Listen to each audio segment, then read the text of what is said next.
back, everyone. Here's a look at what we'll be finishing at the end. It is the interface to build our data, the content management system for our app. So let's get started. So we're going to start working a little bit around with what we want this thing to look like in regards to the nav. It's something that I've been staring at the whole time, didn't really like, and this is all kind of a trial and error of what you like. So none of it's right or wrong. It's an opinion. It's all subjective. And so as you can see, I'm going to tailor some of the things around here.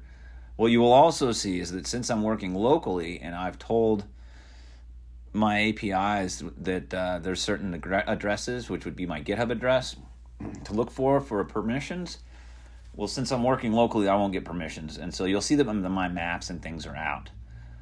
But that's fine. I don't need them right now. I'm working on HTML stuff, very basic. I don't think you're going to see too much JavaScript except for in the beginning here while I kind of like mosey around and temporarily kind of think about different ideas. But for the most part, this is our JSON layout. This is going to be the way our object is designed. Some of them have lists, and so as you see within our form, you will have a submit button for those to build out your array, and the other ones you'll just be submitting a string. So right now I'm just fine-tuning the size between the address, the phone, and the email, and the lower part of the cart. I messed around with it a bunch. I decided the best way to do it would be for me to go ahead and put it through in HTML. But you'll see me walk through here, and as you can see, I'm doing it when I build them in JavaScript now. And that's not what I want. So eventually you'll see that you got to do it with all of them. And it kind of works, but then so it would work better with just HTML, and let's not get so complicated here. But like I said, this is how everything is put together by trial and error. I wouldn't expect everyone to follow my stuff exact because you're designing your own thing. This is a good map as to how to get that to where you want to go, but to not throw in some of your own ideas or, hey, I don't like the spacing here, I don't like that color he chose. This is you thinking for yourself. So you can watch me, and then, when you start to feel comfortable, start to bring in some of your own ideas, and that'll be great. That's how everybody learns. Now, I'm also going to point out that we are utilizing a footer from my blackjack game, and eventually, since I'm not playing games here, you'll notice that there's going to cause an error when I take that div out with the ID on it. And the thing is, I'm going to have to go to the blackjack game and let it know if that div's not there, just, we'll do a try-catch of sorts. And then we'll move on with our life. But coincidentally, we're going to find out towards the end of this video that we don't really want that file. We want something like the footer.js for us, not for the games and things I hold elsewhere. That was just nice to hold this thing together until we could get our own built. As you can see, I'm highlighting things that we'll be needing. Definitely not the social media part. But let's go ahead and put in our own. I'm sorry, we will be needing the social media part, not the games. My bad. The social media would be, we'll probably have to put that in there for later to make sure that's in our object as well. But the themes are going to be something that we're going to need, and we're not going to need the set game lengths because that would be something we're not bringing in. And so, yeah, we'll be able to update these locally and with our local data as well, and so then we'll have a little bit of their own social media.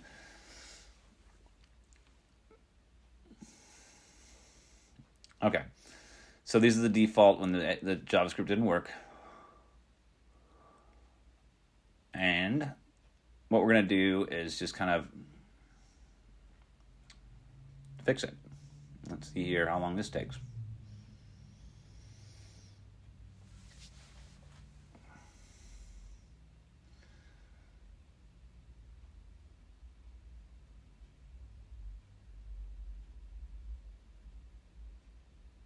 Yeah, so we'll go over to the blackjack and we'll do the try catch I was talking about. Not a big deal on this end. However, we won't really necessarily need it anymore at the end, but there's no reason not to keep it. What it's saying is if it doesn't have the games link, it would fail, and that's correct. So what you do is you find out if game length is null. If game length is not null, it will write it. That'll basically be it.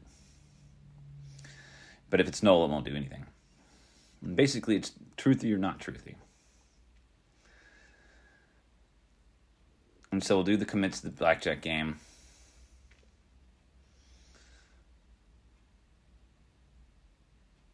And once again, it's going to need some information that was over here on this footer. So I'll make a spot where you can put in your own API key for Google, because you'll tell Google Maps which sites you'll be going to and which ones to expect calls and requests from. And when your site's not on it, your map will be broken. So you're going to need your own key to submit. And we'll fit that into the data, and we'll fit that into the JavaScript, so you won't see things like this. All right. Now the menu page is just when you get there, as you notice. I don't know why, but I didn't do it before, but you wanted to have something hit. Select category needs to be hit beforehand. And that way it won't have this big empty spot.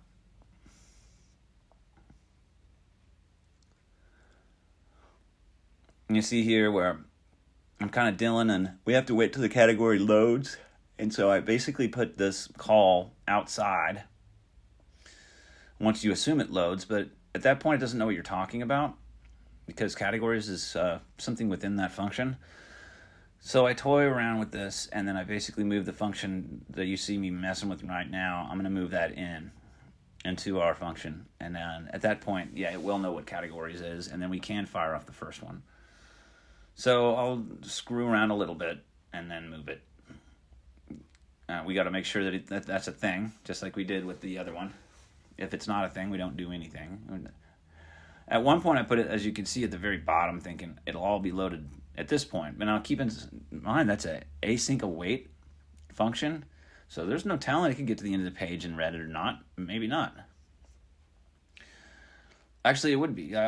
That's the thing. It's not there. It doesn't know what it is. And so let's put it in the place where it does know where it is, within the actual function.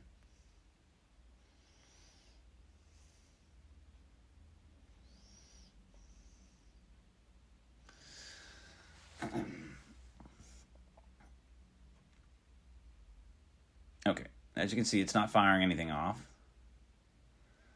Still sitting there. I love when that happens. Still doing it. And you got to hit it to make it happen. So no, it doesn't know what these are out here. We got it. Async await has not filled in the blanks at this point. I think category list is something that is global, so it doesn't know what it is. And at this point, we'll see it fail. And I have to keep going so I don't get I have to keep running it from the GitHub because otherwise it'll show me an error.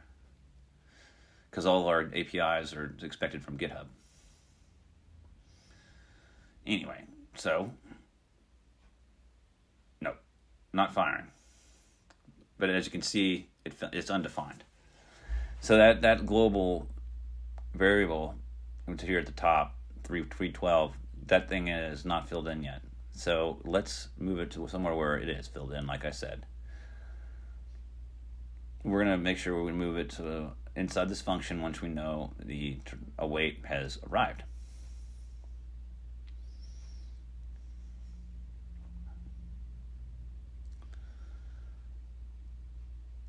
Yeah, once we know it's there.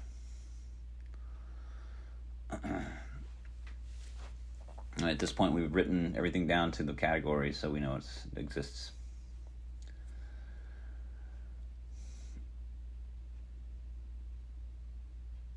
Make sure that it's loaded. Yeah, it looks like it's working now. So bread is the default. Cool. So let's take out those console logs because nobody cares about that. We just need to have this working. Make it into a try catch so we can't crash anything in case we don't get a list. So the website will still be working if this call doesn't work out for us. Okay, so let's take a look at our data here. And I've noticed that I don't want the user client to be able to choose the theme, so the restaurateur will be choosing the theme. And I thought Cyborg worked pretty good, just have the Bootstrap options. So that's going to be working out for us. I'm going to let you know that this split parameters function will be coming in later. That's where whatever parameters we give in the URL, it will do accordingly. So that's how we'll be able to switch restaurants. And I will be applying that to our JavaScript as well. That's super important that we can read the parameters up top when we get to it. So once we get this restaurant theme out of the way, I'm going to hide that theme option menu, and we're going to have it set automatically in the head. The link href for themes right here will be applied. And I also went through a few different ways to do this as well. Bear with me as I find the best way to do it. And basically, you just want to update your href with whatever they've chosen out of their local data, which also means that this has to come in after their local data is loaded, so this won't work. You have to do it probably within the local data. And here we are on local data right underneath.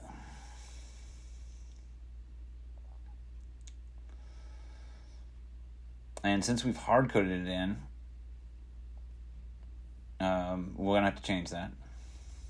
But we're also going to go with active restaurant. Right now it's just currently 0. That will be changed based on the parameters we acquire later. So bear with me while we do all the other stuff, and we'll do that probably next time. Or maybe the last. That'll probably be one of the latter things we do.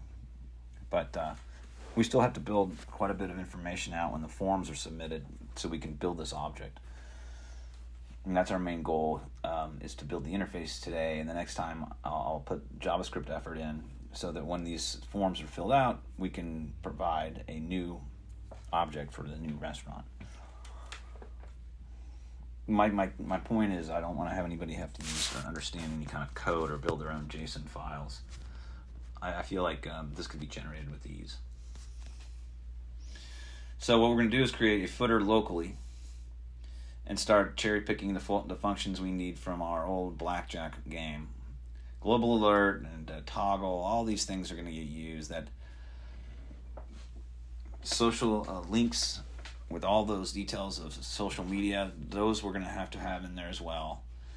We won't be hard coding anything now. We won't, since we have the local data will be providing those accounts.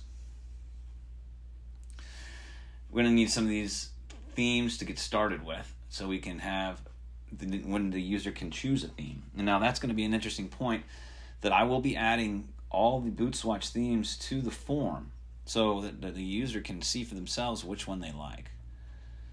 And then at this point, we will apply the theme chosen. And as you can see on line 92. And we're also going to be saving it, and 76 will be saving the theme to the local storage as well.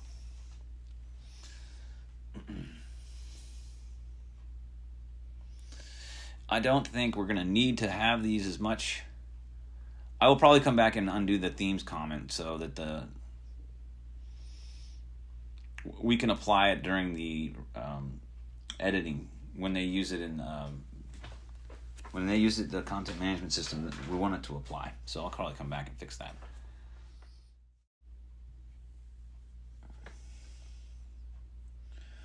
Okay. So for now, I'm going to hide the option to change the theme. And I'm going to do a little bit of work here to clean up some of these errors. Nothing serious is going on. What I'm doing is shifting gears and not giving the client the ability to change their theme. And that entails, I'm making a decision prior to the user making a decision, and I have to kind of alter a little bit of our JavaScript.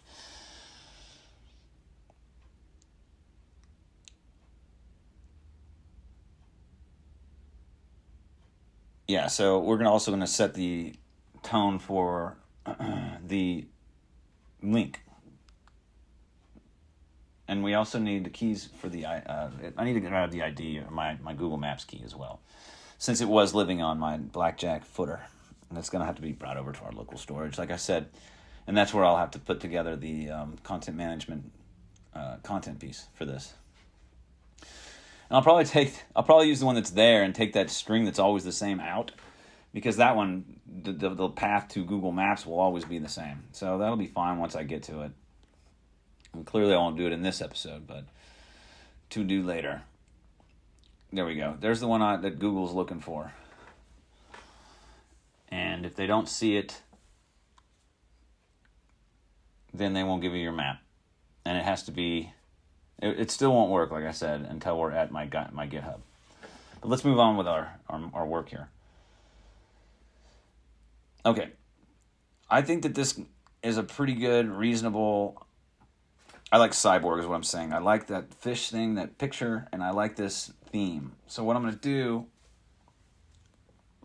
is start preparing this thing with its own look that I like for this one restaurant. I took out the game links because we don't need that. There's a few other things that aren't going to be necessary, but we'll get to those when we can. Now the banners in particular, since it's right now, it's currently just the background and not the banner per se. Like some people call them other things like a promo banner or possibly a super or a hero is what marketing people call them.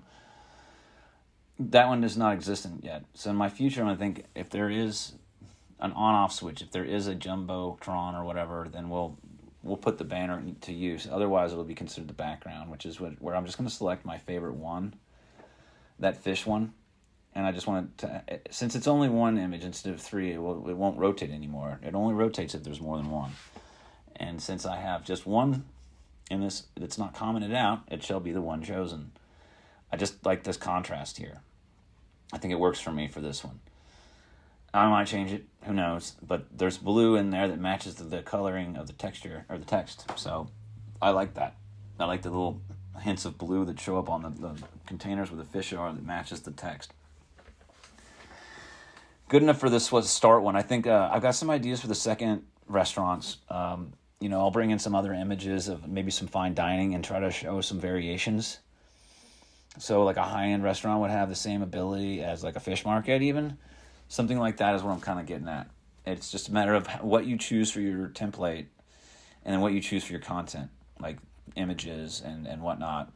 And of course, your menu is going to say a lot about it also. And we're going to have to build out that menu object as well. And that'll come in a later date. But it's a fairly simple one, luckily. And I've built it before. We might just use the one that I did in React. I can possibly bring that one over, which would be cool.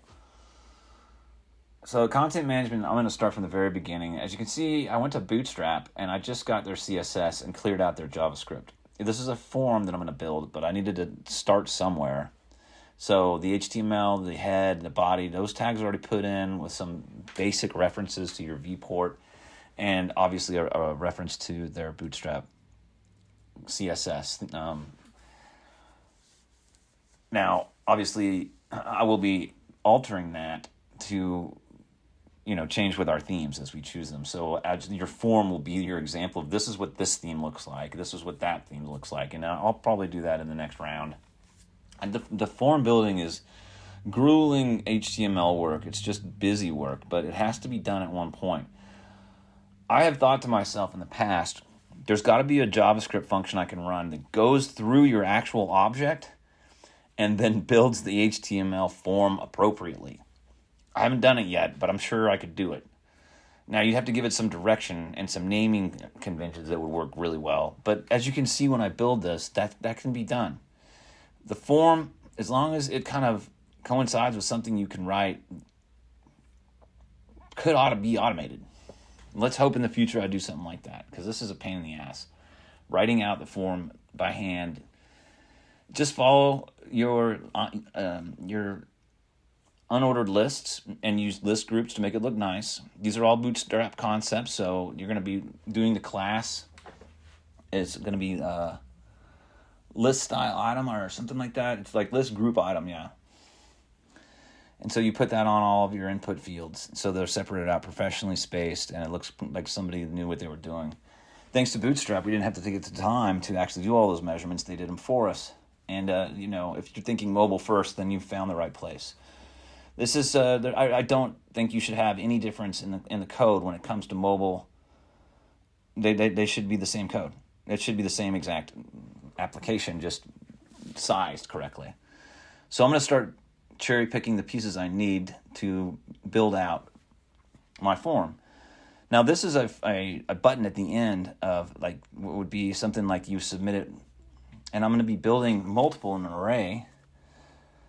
So these main navigation links, I'm going to take out everything I don't need from their demo, and I'm just going to start working on what it's going to take to build it my own. Now, granted, I need it to look professional. They've already sized it kind of similar to where you've got an input field and a button at the end where they fit and match up just fine.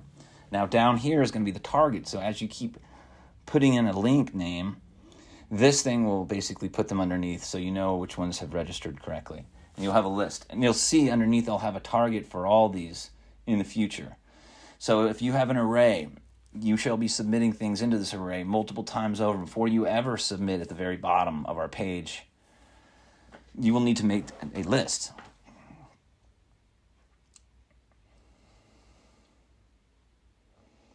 Yeah, so we'll just keep on doing what's necessary to build out this form.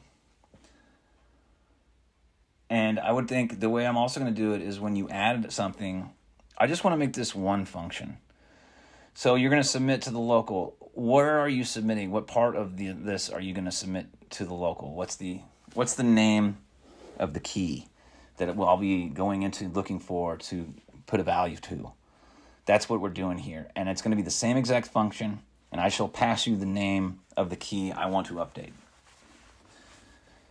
And I feel like this will be the same one I'm going to be using for the edit as well.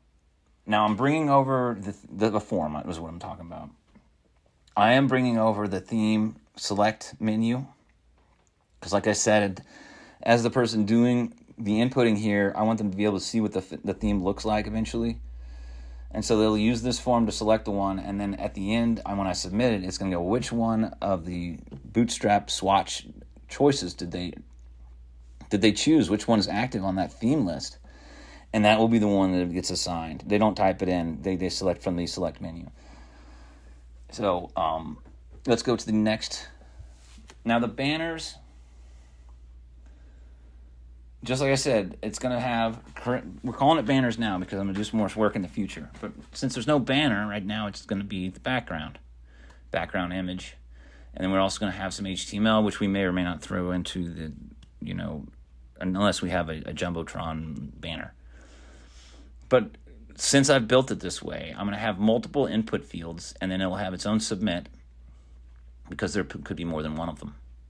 And at the beginning, as we've been working through this entire application, you saw that I had 3 of them. And when it loaded, it would just choose one of the 3. That's going to be still in touch here. This is where you would put anywhere from 1 to many right here, and wouldn't have to write any code because it would know what to do with that. 1 means it never goes and surprises you with anything other than the one you have. Now,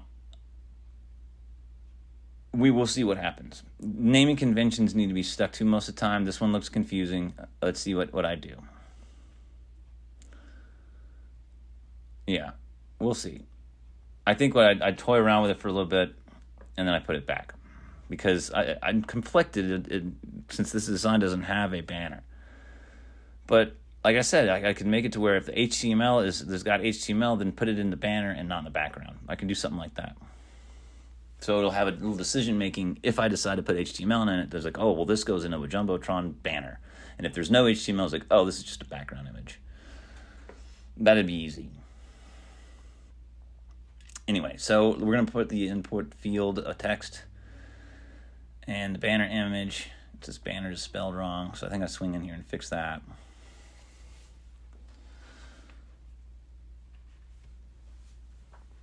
Yeah. Now the HTML, these are all just little pieces that we're going to need to have. And then let's put a submit for these items because we can have multiple. And you can just imagine at the bottom underneath there'll be a target with every piece of content we've already added will be listed below. So I'm going to use the same function like I did earlier, uploading banners this time. I think I wrote banner, so that's not going to be fun. I'll find it and I have to fix it.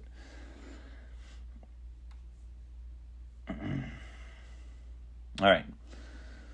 So about halfway done with this folder, or this front end HTML form. As you can see here, we've got a few more things we'd like to put in. When it comes down to it, we're going to have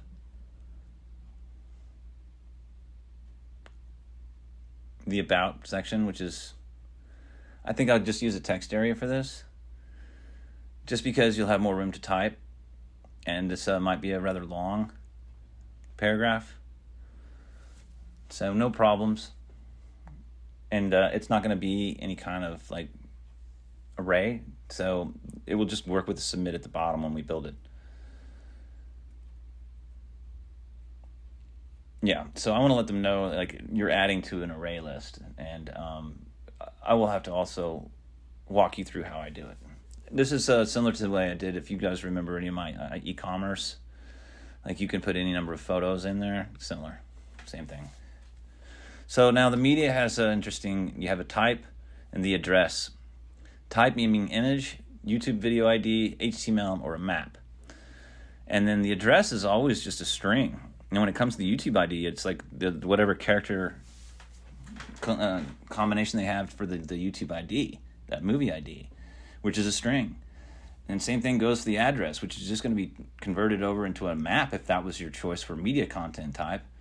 And otherwise, if it's HTML, then it'll just be, like I said, HTML. You could even build a form with HTML and then submit it as a content piece, as long as you tell it what type it is. So here I am. I need to define when the user is adding a piece of content and what type. And so I can put it in the according list, array. And so they'll have the ability to input, and then they'll have the ability to tell me what type of content, so I can apply, like, if it's an image, it's going to go into a carousel. If it's a YouTube video, it's going to be embedded, but it'll also be in a carousel as well. Now, if you put your address there, I have it URI encoded, and then it will basically build out a map for you. And with the HTML, like I said, anything's possible. In one of my examples already, I built a form. So if I can do that, then anything's possible with an action tag or the action attribute. You could tell it wherever endpoint you want to go, and then there's your form right there. And here I'm going to put where the lists go. So as you add them, the array will be represented below each one of the items. I find that to be helpful to let you know that it worked. So like I uploaded an item, and I will represent it at the bottom underneath it. And that's how I'm doing all of them.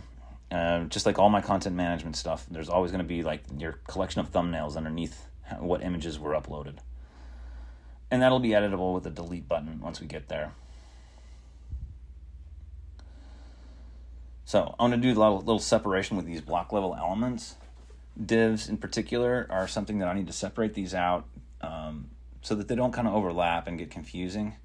I'm trying to stick to a naming convention that makes sense. Like, I always consider these targets, just because you're taking data and pointing it somewhere like a target. And so that's why I call it that. Now, if I name this correctly, it's part of our media array, and I'm telling it what content type, and that this is the target. So the convention makes sense to me, so that anybody who's been watching what I've been writing goes, oh, I know what he means. I know what goes there. And it'll just be a list of my media maps, target, HTML targets, YouTube ID targets, and images. Now we're going to do the same thing with the events array. And I only need to know the address, the contact, the date and time, the title, and the details. So I'm going to build something very similar. I need to build out, and I'll just take this and comment it out so I can follow it. But my events section is going to have 4 input values. One of them is going to be a text area, and the rest will be text input. The details will be the text area. And other than that, I really don't have a setup for this is the day and time, and whether you write it however you want it. This is just an input field for you. I don't think that you would malicious and destroy your own website. So I'm assuming you'll just write it the way you want to write time and place, or time and date, and then that'll be that. It looks like I spelled it wrong. Type is not spelled that way, so I'll have to come back and fix that because I copy and paste it 4 times. Fantastic, but you get the point. As long as that misspelling's there, this is broken. However, you guys are understanding what I'm doing here. I'm building out a form specifically for the array of events. There will be multiple. And so it's something you could submit on its own without being submitted at the bottom. It will build and build and build your array. It will basically get longer and longer. And then at the end, you can hit submit at the very bottom of the page. And that will be where you will eventually build out your array. Now here will be the one where you temporarily build it until the object is built. So it's an abstract way of thinking, building an array that's ready to go into another array. So sorry about the misspellings, but as you can see, I am going to do the submit to local, and I'm passing it to the events, which will be the part I will be submitting it to. Now the events, I think I'm just going to have like the listing of the title, so that it knows it's submitted, but who knows? I might represent all 4 of the content pieces just to make sure that they all have it correctly and they can edit it if need be, which makes sense to me. So yeah, I might do like an editing format too. So this is all going to be where at the top I'll have a functionality saying add or edit, and we will use the exact same form for all of it. It just have a select menu. If you want to edit, and you would have to select which one you wanted to edit. And then our functionality would change. But, we will be doing that soon. Let's just get down to this busy work. Now we're just doing the strings. These are not anything complicated. The blog address is going to be a string. The address of the restaurant is going to be a string. Phone number and email are all strings. And like I said, I'm probably going to swing in later and do like social media, like whichever ones you want. And then whatever ones are filled in will show up in your social media list. But at this point here, I'm going to make a submit button for all of this at the bottom. I'm going to space it out, and I'm going to make it spread from the right or from the left to the right 100%. So you know that this is the total end-all be-all of the sending of the restaurant. So submit restaurant means that you're ready to submit the data 100%. All of your arrays have been built, and that's that. So let's take a look. This is almost ready. We want that submit restaurant data to go all the way across. And so there's a few things we got to kind of clean up here, but we're getting close to, the busy work is almost over. And I promise we'll get back to the JavaScript soon enough on the next episode that you can see how all this comes into action and how we'll be able to generate our own JSON object. Okay. So let's go ahead and make that thing spread out all the way across with the Bootstrap 5's class. Let's go take a look at it. All right. It's a little crowded down there, so I'll make some more spacing.